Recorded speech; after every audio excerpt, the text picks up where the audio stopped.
जब किसी की भी किडनी खराब होनी शुरू होती है तो ना सिर्फ बॉडी के अंदर किडनी इकट्ठा होता है, यूरिया इकट्ठा होता है, बल्कि एक और बहुत खतरनाक चीज़ हमारी बॉडी में इकट्ठी हो रही होती है, वो है पोटेशियम। हमने कोई भी जूसेस का यूज़ नहीं करना। एक और ऐसी चीज़ है जो बहुत तेज़ी से आपकी पोटेशियम बढ़ाती है। एसिडिटी को हमें न्यूट्रलाइज करना पड़ता है, हमें ऐसी मेडिसिन अपनी बॉडी के अंदर लेनी पड़ती है जो बॉडी के अंदर जाके इस एसिड को शांत कर दे।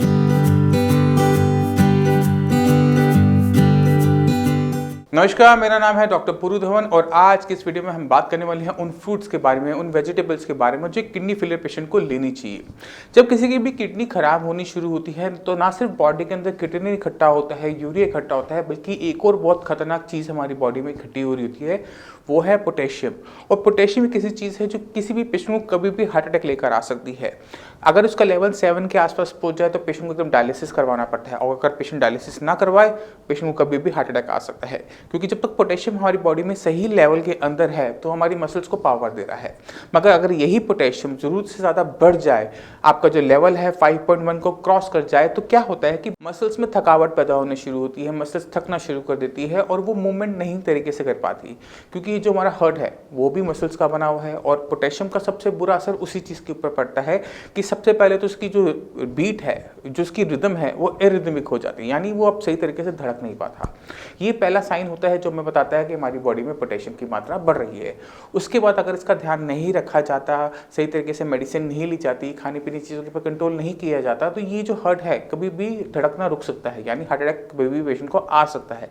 तो हमें खाने पीने के अंदर उन चीज़ों का ध्यान रखना पड़ता है जिनके अंदर पोटेशियम ज़्यादा है, किसके अंदर कम है। इन चीज़ों के बारे में हर किडनी फेलियर पेशेंट को अच्छे से पता होना चाहिए, क्योंकि एक किडनी फेलियर पेशेंट के लिए एक वेजिटेरियन डाइट एडवाइस की जाती है, क्योंकि जितना भी प्रोटीन आप लोगे, नॉनवेज लोगे, एग्स लोगे, मिल्क प्रोडक्ट लोगे, तो आपका किडनी बढ़ता है। तो साइंस इंजीनियरिंग में जितने भी पेशेंट्स हैं उनको वेजिटेरियन डाइट पर रखा जाता है, और वेजिटेरियन डाइट के अंदर फ्रूट्स, वेजिटेबल्स एंड आपके सीरियल्स सबसे मेन कंपोजिशन होती हैं। तो उसको आज हम पूरा डिस्कस करेंगे कि कौन सा खाना और कैसे खाना है। तो सबसे पहले शुरुआत करते हैं वेजिटेबल्स। तो कोई भी वेजिटेबल हम खाएंगे उसके अंदर पोटेशियम होगा ही होगा और वो हमारी बॉडी में जाएगा ही जाएगा, हम उसे कंट्रोल नहीं कर सकते। मगर हमें वो चीज़ें सिलेक्ट करनी होती है जिनके अंदर पोटेशियम की मात्रा कम हो, क्योंकि अगर पोटेशियम कम जाएगा तो बॉडी को कम काम करना पड़ेगा, किडनी पे एक्स्ट्रा लोड नहीं होगा, बॉडी में पोटेशियम एक्यूमुलेट नहीं होगा। तो जितनी भी वेजिटेबल ज़मीन से नीचे लगती हैं, जड़ वाली जितनी भी सब्जी हैं, जैसे आलू है, शकरकंदी है, अरबी है, जिमीगंध है, कचालू है, शलगम है या चुकंदर है, ये जितनी भी सब्जियां ज़मीन से नीचे लग रही हैं, ये किडनी फेलियर पेशेंट को नहीं खानी, सिवाय 3 के: गाजर, मूली और प्याज। ये 3 सब्जियां हैं जो कि किडनी फेलियर पेशेंट ले सकता है। बाकी जितनी भी ज़मीन के नीचे लगने वाली सब्जियां हैं वो एक किडनी फेलियर पेशेंट को पूरी तरह से मना होती हैं। इसी तरह से जितनी भी पत्तेदार सब्जियां होती हैं, पालक, बथुआ, मेथी, सरसों, धनिया, पुदीना, इनके अंदर भी पोटेशियम की मात्रा ज़्यादा होती है। इसी वजह से ये सब्जियां भी एक किडनी फेलियर पेशेंट को मना कर दी जाती है कि आपने नहीं खानी। अब सवाल ये उठता है कि कौन सी सब्जी हमने खानी है। जितनी भी सब्जियां फल की तरह लग रही है, बेल पे, पौधे पे, वो किडनी फेलियर का पेशेंट ले सकता है, चाहे वो घिया है, तोरी है, परवल है, पेठा है, करेला है, टमाटर है, बैगन है। कोई भी सब्जी जो फल की तरह लग रही है वो आप खा सकते हैं, क्योंकि इनके अंदर पोटेशियम की मात्रा कम है। मगर एक छोटी सी चीज़ का ध्यान रखना है कि रोटेशन में लेना है, एक ही सब्जी को बार बार नहीं खाना। पोटेशियम कम करने के लिए अक्सर डॉक्टर्स पेशेंट को बोलते हैं कि आप सब्जियों को लीच कर कर खाओ। अब इतने सारे जब पेशेंट साइंस इंजीनियरिंग में आते हैं तो अक्सर वो एक गलती कर कर आ रहे होते हैं कि सब्जियों को लीच काफ़ी लंबे टाइम से कर रहे होते हैं, जिसकी वजह से क्या होता है कि जब हम सब्जियों को काट कर लीच करते हैं तो ना सिर्फ पोटेशियम उन सब्जियों से बाहर जाता है, बल्कि जो उसमें विटामिन मिनरल्स हैं वो भी बाहर जाना शुरू कर देते हैं, जिससे बॉडी के अंदर डेफिशिएंसीज तैयार हो जाती हैं। किडनी की दिक्कत है और साथ में और विटामिन मिनरल्स की डेफिशिएंसी की वजह से कंडीशन सुधरने की जगह खराब होनी शुरू हो जाती है। हमें दिक्कत सिर्फ पोटेशियम से है तो हम पोटेशियम के लिए लो पोटेशियम सब्जियां ले लेंगे, मगर हम सब्जियों को लीच तब तक नहीं करेंगे जब तक हमारे लेवल्स अबव नॉर्मल नहीं हो जाते। अगर आप लीचिंग प्रोसेस को बहुत यूज़ करते हैं, जैसे आलू खाने का मन है, आपने आलू को लीच करके खाना शुरू कर दिया, बाकी कोई और सब्जी आप खा नहीं रहे, तो बॉडी के अंदर विटामिन एंड मिनरल्स की कमी हो जाएगी, जिसको आपको बाद में भुगतना पड़ेगा। तो हमने ये लीचिंग प्रोसेस तब करना है जब ज़रूरत हो। अब चलते हैं फ्रूट्स में। फ्रूट्स में देखते हैं कौन से फ्रूट्स एक किडनी फेलियर पेशेंट के लिए अच्छे होते हैं। फ्रूट्स की कैटेगरी में हमें कुछ फ्रूट्स को बिल्कुल छोड़ देना होता है, बिल्कुल टच नहीं करना होता, और वो है banana, kiwi, avocado, dry fruits, dates and coconut water. अगर आप इन सब चीज़ों को छोड़ देते हो, जितने भी फ्रूट्स हैं सारे के सारे आप खा सकते हो, चाहे वो आपका वाटरमेलन है, मस्क मेलन है, एप्पल है, पीयर है, ग्रेप्स है, स्ट्रॉबेरी है, जो भी फ्रूट आपको नज़र आता है वो सारे के सारे फ्रूट आप खा सकते हो। मगर एक छोटी सी लिमिटेशन इसके अंदर भी आती है कि जो उसकी क्वांटिटी होती है कि कितनी अमाउंट में आपने उसे कंज्यूम करना है वो फिक्स्ड होता है। यानी आप पूरे दिन के अंदर 1 कप एप्पल ले सकते हो, या 1 कप पपाया ले सकते हो, या 1 कप पाइनएप्पल ले सकते हो, या 1 कप स्ट्रॉबेरी ले सकते हो, मगर क्वांटिटी अराउंड 1 कप रहेगी। तो या 1 सेब लिया या फिर 1 कप आपने ग्रेप्स ले लिए। तो आपने इस चीज़ का ध्यान रखना है, कभी भी क्वांटिटी को ओवर नहीं करना है, क्योंकि कोई भी चीज़ जिसके अंदर पोटेशियम की मात्रा कम है मगर आप उसे ज़रूरत से ज़्यादा कंज्यूम करोगे तो थोड़ा थोड़ा पोटेशियम आपकी बॉडी में जाता रहेगा, एक्सीड अमाउंट में जाएगा जिसको बॉडी की बिल्कुल ज़रूरत नहीं है, और आपके पोटेशियम के लेवल बढ़ने शुरू हो सकते हैं। तो इस चीज़ का हमने ध्यान रखना है, पोर्शन साइज का, क्वांटिटी का। अब पेशेंट जब हमारे पास आते हैं तो हम जब उनको बताते हैं कि आपने इस चीज़ को फॉलो करना है, तो अक्सर वो पूछते हैं क्या इनको हम चुकंदर का रस दे दें, क्या इनको हम अनार का रस दे दें। हो सकता है ये सेम क्वेश्चन आपके माइंड पे आ रहा हो कि फ्रूट की जगह हम जूस क्यों नहीं ले सकते, या जूस क्यों नहीं ले लेना चाहिए। इस बात को समझो कि अगर आप 1 एप्पल खाते हो तो आपकी बॉडी के अंदर 1 एप्पल का पोटेशियम जाता है, मगर अगर आप 1 कप एप्पल जूस पीते हो इसका मतलब है 4 से 5 एप्पल के अंदर जो पोटेशियम है वो आपकी बॉडी में चला गया, जिसकी वजह से पोटेशियम के लेवल्स बढ़ने शुरू हो जाते हैं और वो आपकी रिपोर्ट के अंदर रिफ्लेक्ट होने शुरू हो जाते हैं। इसी वजह से जितनी भी जूसेस हैं वो स्ट्रिक्टली मना किया जाता है, क्योंकि उनके अंदर जो पोटेशियम होता है वो कंसंट्रेटेड अमाउंट के अंदर होता है। तो हमने इस चीज़ का ध्यान रखना है कि हमने कोई भी जूसेस का यूज़ नहीं करना। अगर आप कर रहे हो तो अपनी रिपोर्ट में, KFT रिपोर्ट के अंदर अपने पोटेशियम के लेवल को देखो। अगर पोटेशियम बढ़ रहा है तो ये मतलब ये है कि ये आपका बढ़ रहा है जूसेस लेने की वजह से, तो हमने इसे पूरी तरह से बंद कर देना है। अब एक चीज़ और होती है पोटेशियम के साथ कि कुछ पेशेंट्स गुड़ बहुत खाना पसंद करते हैं, खाने के बाद कुछ मीठा चाहिए, गुड़ खा लिया या शक्कर खा ली, और कहते हैं कि इससे तो बॉडी अच्छी रहती है। बिल्कुल सही कहा, गुड़ से बॉडी अच्छी रहती है, मगर किन की? जिनकी किडनी सही तरीके से काम कर रही है। आपकी बॉडी में किडनी सही तरीके से काम नहीं कर रही, चीज़ों को सही तरीके से फिल्टर नहीं कर पा रही, और गुड़ के अंदर पोटेशियम ज़रूरत से ज़्यादा अमाउंट के अंदर होता है। और क्यों होता है उसको अगर आप समझ लोगे तो कभी भी ये गलती नहीं करोगे। अब सोचो कि गुड़ बना कैसे। आपने गन्ना लिया, गन्ने का जूस निकाला, जूस को आपने सुखाकर गुड़ बना दिया, तो इतने से गुड़ के अंदर, इतने बड़े गन्ने का पोटेशियम इतने से गुड़ के अंदर आपकी बॉडी के अंदर चला जाता है, जिसकी वजह से आपका एकदम पोटेशियम जम कर जाता है। तो हमने कभी भी जूसेस का, गुड़ का, कंसंट्रेट्स अमाउंट का कोई भी चीज़ नहीं लेनी, क्योंकि उसके अंदर पोटेशियम की अमाउंट भी कंसंट्रेटेड होगी जो आपके लिए खतरनाक है। तो हमने इसका कंजम्पशन नहीं करना। एक और ऐसी चीज़ है जो बहुत तेज़ी से आपकी पोटेशियम बढ़ाती है, और वो है आपका लो सोडियम सॉल्ट। जितने भी किडनी फेलियर के पेशेंट्स होते हैं उनके साथ एक बड़ी कॉमन दिक्कत होती है कि उनका जो ब्लड प्रेशर होता है वो अनकंट्रोल्ड होता है, और ब्लड प्रेशर अनकंट्रोल होने की वजह से पेशेंट कुछ ना कुछ ट्राई करता रहता है कि मेरा ब्लड प्रेशर डाउन हो जाए, कम हो जाए, कम हो जाए। इसके अंदर एक छोटी सी गलती कभी कर वो कर जाते हैं कि नॉर्मल सॉल्ट की जगह वो लो सोडियम सॉल्ट लेना शुरू करते हैं। ये जो लो सोडियम सॉल्ट है वो लो क्यों है वो उनको नहीं पता होता। लो सोडियम सॉल्ट के अंदर 15% पोटेशियम क्लोराइड मिलाया जाता है, यानी उसमें पोटेशियम की मात्रा ऐड की जाती है जिससे ब्लड प्रेशर कंट्रोल हो। मगर अगर एक किडनी फेलियर का पेशेंट पोटेशियम क्लोराइड वाला सॉल्ट लेना शुरू करता है तो क्या होता है कि पोटेशियम एकदम तेज़ी से बढ़ना शुरू हो जाता है। तो हमने कोई भी ब्लड प्रेशर को कंट्रोल करने वाला लो सोडियम सॉल्ट नहीं लेना होता। हमें तो कुछ ऐसा सॉल्ट चाहिए जो BP को भी ना बढ़ाए, बॉडी में विटामिन मिनरल्स भी पूरे जाते रहें, किसी टाइप की डेफिशिएंसी ना हो। क्योंकि सी सॉल्ट जो होता है वो फैक्ट्रीज में बनकर आता है, जो हमारे घर में पैकेट्स आते हैं नमक के, वो फैक्ट्रीज में बनते हैं, और वो pure form of sodium chloride होता है, और सोडियम आपके ब्लड प्रेशर को बढ़ाता है। तो हमें कुछ ऐसा सब्स्टिट्यूशन चाहिए इसका जो ब्लड प्रेशर को इतनी तेजी से ना बढ़ाए, जो पैरों में स्वेलिंग लेकर ना आए। इसके लिए साइंस इंजीनियरिंग में एडवाइस किया जाता है सेंधा नमक, जिसे हम माउंटेन सॉल्ट भी कहते हैं, लाहौरी नमक भी कहते हैं। ये जो सॉल्ट होता है ये पहाड़ों पे कहीं पानी इकट्ठा हो जाता है कलेक्शन की वजह से, आपका ये सॉल्ट आपको मिलता है नेचुरल फॉर्म में। क्योंकि ये पहाड़ों पे बन रहा है, फैक्ट्रियों में नहीं बनता, तो इसमें सॉल्ट, सोडियम क्लोराइड के साथ साथ बाकी मिनरल्स भी होते हैं जो आसपास की चट्टानों से उसके अंदर आए हुए होते हैं। क्योंकि इसके अंदर मिनरल्स होने की वजह से ये जो सॉल्ट की जो प्रॉपर्टी होती है ब्लड प्रेशर को बढ़ाने की, उसे काउंटर कर देता है। तो फ़ायदा क्या होता है कि ये ब्लड प्रेशर तो बढ़ाता है मगर उतनी अमाउंट में नहीं बढ़ाता जितना सी सॉल्ट बढ़ाता है। तो हमने नमक को बदलना है, सेंधा नमक यूज़ करना है। अब सवाल उठता है कि कितनी क्वांटिटी में हम यूज़ कर सकते हैं नमक। तो नमक के साथ क्वांटिटी का हिसाब है 1 पिंच, कि एक टाइम के खाने में 1 चुटकी नमक आप इस्तेमाल कर सकते हैं। इससे ज़्यादा करेंगे तो आपको ब्लड प्रेशर अपना बढ़ता हुआ देखा को मिल जाएगा। तो हमने 1 चुटकी नमक अपने हर टाइम के खाने में खा सकते हैं। इसके साथ साथ थोड़ा सा ध्यान रखना पड़ता है अपनी लाल मिर्च के ऊपर, क्योंकि लाल मिर्च की भी प्रॉपर्टीज़ कुछ सॉल्ट जैसी होती है कि वो ब्लड प्रेशर को बढ़ाती है। तो हमने इस चीज़ को अवॉइड करना है। ये बहुत बेसिक चीज़ें हैं जो हर किडनी फेलियर पेशेंट को पता होनी चाहिए अच्छे तरीके से।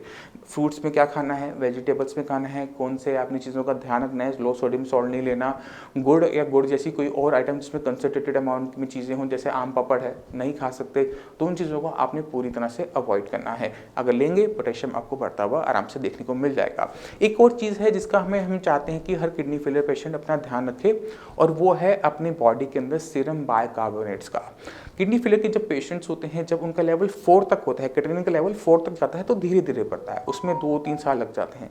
मगर जैसे ही वो 4 को क्रॉस करता है, महीनों के अंदर आपके लेवल्स चेंज होने शुरू हो जाते हैं बड़ी तेज़ी से। और पेशेंट को ये समझ में नहीं आ रहा होता कि ये इतनी तेज़ी से कैसे बढ़ने शुरू हो गए। अब इस बात को समझो कि ये क्यों हुआ और किस वजह से हुआ। जब हमारी किडनी क्रिएटिनिन को फिल्टर नहीं कर पा रही, यूरिया को फिल्टर नहीं कर पा रही, ये वो 2 चीज़ें हैं जो हम रिपोर्ट में देख लेते हैं। मगर कुछ चीज़ें ऐसी होती हैं जो हमारी किडनी फंक्शन टेस्ट के अंदर नहीं दिखाई जाती। वो है आपकी बॉडी के अंदर ब्लड का पीएच, कि कितना एसिडिक हो रहा है। क्योंकि बॉडी में एसिड बनता है, जब भी हम कुछ खाएंगे एसिड बनता है। एसिड को कौन बाहर निकालता है? यूरिन के थ्रू बाहर निकलता है, किडनी बाहर निकालती है। जब किडनी की फंक्शनिंग पर असर होना शुरू हुआ, जब उसने क्रिएटिनिन को बाहर नहीं निकाला, यूरिया को बाहर नहीं निकाला, साथ में एसिड को भी बाहर नहीं निकाला। अब ये जब ब्लड आपका एसिडिक हो जाता है तो पूरी बॉडी में सर्कुलेट करता है, किडनी में भी जाता है। क्योंकि ब्लड एसिडिक है, इसी वजह से जो किडनी के सेल्स है उनको परेशानी होती है। और जैसे ही लेवल आपका क्रिएटिनिन का 4 होगा तो आइडिया ये होता है कि ब्लड इतना एसिडिक हो चुका है कि अब किडनी को डैमेज करना शुरू करेगा। और जैसे ही आपका लेवल 4 पहुंचा, आपके लेवल 5, 6, 7 होने में कुछ महीनों का, कुछ हफ्तों का ही टाइम लगता है। तो इस एसिडिटी को हमें न्यूट्रलाइज करना पड़ता है। हमें ऐसी मेडिसिन अपनी बॉडी के अंदर लेनी पड़ती है जो बॉडी के अंदर जाके इस एसिड को शांत कर दे कि आप अपने लेवल को मेंटेन करके रखो, आप बढ़ो मत। और इसमें हेल्प करता है बेकिंग सोडा। ये सुनने में तो बहुत ईजी लगता है कि बेकिंग सोडा ही है तो ये क्या कर लेगा, मगर बेकिंग सोडा की जो केमिकल कंपोजिशन होती है वो होती है सोडियम बाइकार्बोनेट। तो बॉडी के अंदर सोडियम अलग हो जाता है एंड बाइकार्बोनेट पार्ट अलग हो जाता है, और ये बाइकार्बोनेट बॉडी के अंदर एसिड के साथ मिलकर उसे न्यूट्रलाइज करने में हेल्प करता है। यानी आपकी बॉडी के अंदर बफर की तरह काम करता है एसिड को न्यूट्रलाइज करने का। इससे क्या होता है कि आपका ब्लड एसिडिक नहीं होता और आपके लेवल तेजी से नहीं बढ़ते। तो जितने भी पेशेंट हैं साई संजीवनी के, उनकी हम ये बहुत अच्छी तरीके से ध्यान देते हैं कि उनकी जो टैबलेट है सोडियम बाइकार्बोनेट की वो चल रही हो। जो पेशेंट साई संजीवनी की नहीं है उनको भी इस चीज़ का ध्यान रखना है, चाहे जो हो जाए, चाहे किसी भी कीमत पर आपने अपनी बॉडी के अंदर अपने बाइकार्बोनेट लेवल को सही अमाउंट में रखना है। इसके लिए आप अपना जो सीरम बाइकार्बोनेट का टेस्ट होता है उसे हमेशा अपने KFT टेस्ट के साथ इंक्लूड करवाएं। ये नहीं होना चाहिए कि आपने सिर्फ KFT टेस्ट करवाया। KFT टेस्ट के साथ आप ध्यान रखिए कि उसके अंदर पोटेशियम भी हो और साथ साथ आपका सीरम बाइकार्बोनेट्स का भी टेस्ट साथ साथ में हो। अगर आपकी बॉडी के अंदर सीरम बाइकार्बोनेट्स कम आ रहे हैं मतलब किडनी को बहुत ज़्यादा खतरा होने वाला है और उस पर काम करना ज़रूरी है। ये बहुत बेसिक चीज़ें होती हैं जो हर किडनी फेलियर पेशेंट को बहुत गहराई से पता होनी चाहिए। ये वो चीज़ें हैं जो ऐसे डॉक्टर हमें पता होती हैं, मगर हम ये लगता है कि अगर पेशेंट को भी ये अच्छी तरीके से पता है, पेशेंट को इन डेप्थ नॉलेज है बीमारी के बारे में और बॉडी के अंदर क्या हो रहा है, तो एक पेशेंट डॉक्टर के बिना बताए और या डॉक्टर के बताने पे छोटी सी इंडिकेशन देने पर भी बहुत अच्छी तरीके से उस चीज़ को फॉलो कर लेता है, क्योंकि उसको उसका मतलब पता है, क्योंकि उसके पीछे उसको रीज़न पता है। किडनी क्यों खराब हुई उसको उसका रीज़न पता है, किडनी में क्या ध्यान रखना है उसको वो भी पता है। तो ये जो बेसिक नॉलेज है, ये जो बेसिक प्रिंसिपल है जो साई संजीवनी यूज़ करती है हर किडनी फेलियर पेशेंट पे उसके लेवल, उसके बॉडी को मेंटेन करने के लिए, उसकी किडनी को बचाने में, डायलिसिस से बचाने के लिए, ये चाहता हूँ कि हर एक किडनी फेलियर पेशेंट को ज्ञान मिल जाए जिससे वो अपनी बॉडी की कंडीशन को बहुत अच्छी तरीके से मेंटेन कर सकते हैं।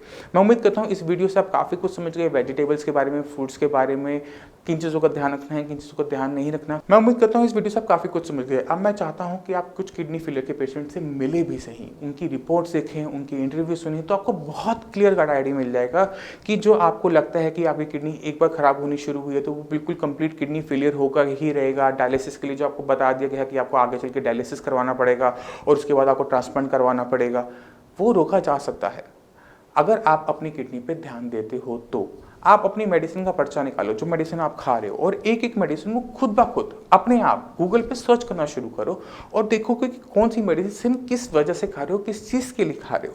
आप बीपी की मेडिसिन खा रहे होगे, आप विटामिन डी कैल्शियम ले रहे होगे, आप एरिथ्रोपोइटिन के इंजेक्शन ले रहे होगे, आप मल्टीविटामिन ले रहे होगे, मगर कोई भी मेडिसिन आपको ऐसे नहीं मिलती जो आपकी किडनी पर डायरेक्टली वर्क करती हो। अगर आपकी किडनी पर डायरेक्टली वर्क किया ही नहीं गया, तभी तो आपके लेवल धीरे धीरे बढ़ते जा रहे हैं। आप दवाई लेने के बावजूद भी, आप दवाई ले रहे हैं, आप कई सालों से आप डॉक्टर के कॉन्टैक्ट में हैं, फिर भी आपके लेवल्स बढ़ते जा रहे हैं, क्योंकि इसके पीछे रीज़न यही है कि सही तरीके से किडनी की तरफ अप्रोच नहीं बनाया। तो जो लाइन ऑफ ट्रीटमेंट बनाया जाता है, जिस कंसेप्ट के साथ मेडिसिन दी जाती है, वो आपकी किडनी के लिए सही नहीं होती। ऐसा नहीं है कि डॉक्टर आपको देना नहीं चाहता, आपका जो नेफ्रोलॉजिस्ट आपको देना नहीं चाहता, आपकी किडनी को बचाना नहीं चाहता, वो इसलिए हो रहा होता है क्योंकि एलोपैथिक मेडिसिन के अंदर ऐसी मेडिसिन अभी डेवलप नहीं हुई है जो किडनी के नुकसान हो रहा है उसको रोक दे। अगर वो रुक जाता है तो आपके लेवल्स कंट्रोल हो जाते हैं, बढ़ना बंद हो जाते हैं। तो अभी वो मेडिसिन डेवलप नहीं हुई है। जब तक डेवलप नहीं हुई है तब तक आयुर्वेद आपकी हेल्प कर रहा है, और वो चीज़ें आपकी रिपोर्ट्स के अंदर बहुत आराम से विजिबल हो जाती हैं।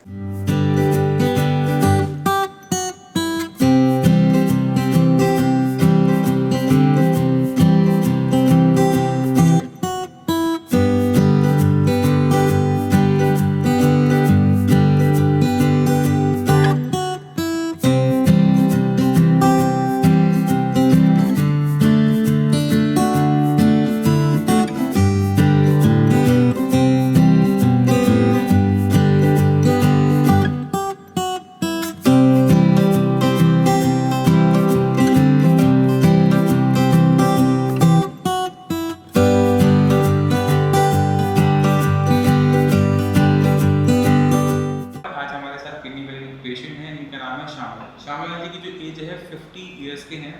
ये मेरे पास आए थे 1 जुलाई को। 1 जुलाई को इनका जो क्रिएटिनिन लेवल था वो था 6.2।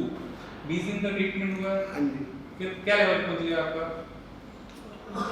4.7। 20 दिन में आपका पहुंचा। अब आपको जो आपको 20 दिन में ट्रीटमेंट हुआ, आपकी बॉडी में आपको क्या चेंजेस नजर आते हैं? काफी बदलाव है। क्या बदलाव महसूस? एक तो गिरा पड़ा रहता था। अच्छा। अब मैं उठा हूँ, एनर्जी आ गई थोड़ी थोड़ी। ठीक है। और एकदम सारा सही नहीं हुआ, लेकिन भूख लगनी शुरू हो गई है। ठीक है। थोड़ी थोड़ी भागदौड़ शुरू हो गई है। तो 20 दिन की ट्रीटमेंट के अंदर ना सिर्फ क्रिएटिनिन डाउन हुआ, बॉडी में एनर्जी आई, यूरिया कम होने की वजह से भूख खुलनी शुरू हुई। तो डॉक्टर ने आपको क्या बोला था हॉस्पिटल में? डायलिसिस। तब आपके लेवल क्या थे? तब 6-7 के आसपास थे। तो डॉक्टर क्या बोल रहे थे, किस वजह से किडनी खराब हुई? उन्होंने कुछ नहीं बताया आपको। आप ठीक लग रहा है आपको? हाँ जी। खुश हो रिजल्ट से? हाँ जी। अब तो टेंशन नहीं है ना किडनी खराब हो जाएगी। तो आप काफ़ी कुछ समझ गए कि किडनी फेलियर दिक्कत क्या है, कैसे क्या खाना है, क्या नहीं खाना, किन चीज़ों का ध्यान रखना है। फिर भी आपके माइंड में कोई भी डाउट हो, कुछ भी पूछना चाहते हो, तो नीचे दिए नंबर पर कॉल कर साई संजीवनी के डॉक्टर से आप फ्री ऑफ कॉस्ट कंसल्टेशन ले सकते हो। आप उनके साथ अपनी रिपोर्ट्स भी शेयर कर सकते हो, उनसे पूछ सकते हो कि कैसे वो कंट्रोल कर सकते हैं अपने क्रिएटिनिन लेवल, कैसे कंट्रोल कर सकते हैं यूरिया, कैसे कंट्रोल कर सकते हैं पोटेशियम। आप अपॉइंटमेंट लेकर मुझसे भी आकर मिल सकते हो। अब इसी के साथ आपसे वैसे चलने की आगे चाहूँगा। मिलते हैं अगली वीडियो में, तब तक के लिए धन्यवाद।